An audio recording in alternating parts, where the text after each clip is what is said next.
So he's now sitting down on the floor, but when I would get in, he really wants to try to push through your space. And this is where I've already done this a few times, but this is where this physical stuff doesn't work, right? And then grabbing him by the collar or trying to do any of that, like, it's too much. Like, we want to get to mental and emotional influence.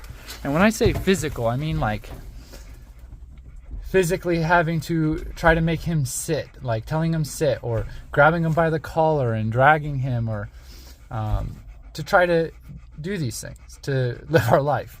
Now, I'm not saying there's not a time and place for some of this physical stuff, but long term, we don't want to have to be so physical.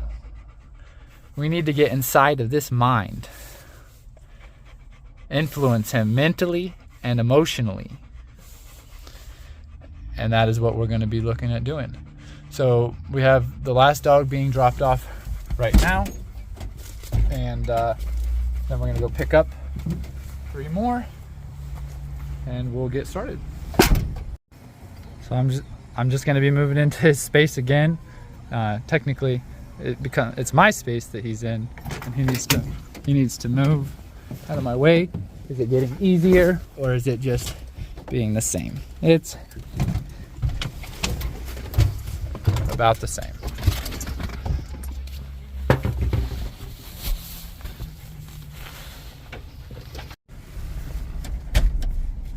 So what I've noticed is I've had to address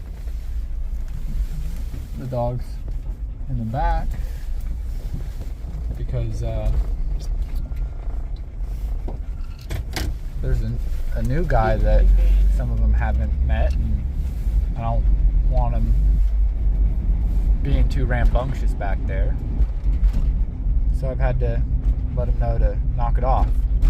And through that process, this guy here is changing. Even though I'm not addressing him, he's starting to change. So when I get into the vehicle here, he is not trying to push into my space or move forward. He's just hanging out right down there. And when I get to the property, I will show this. Okay, so I'm gonna show you what it's like me getting into this vehicle now.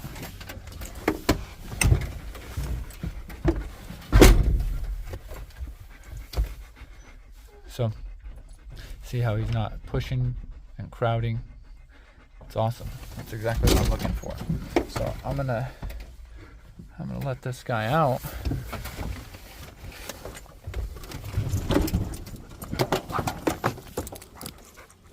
See that energy? How he's still out front though.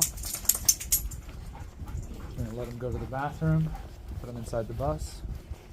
And we're gonna start looking at putting him with dogs.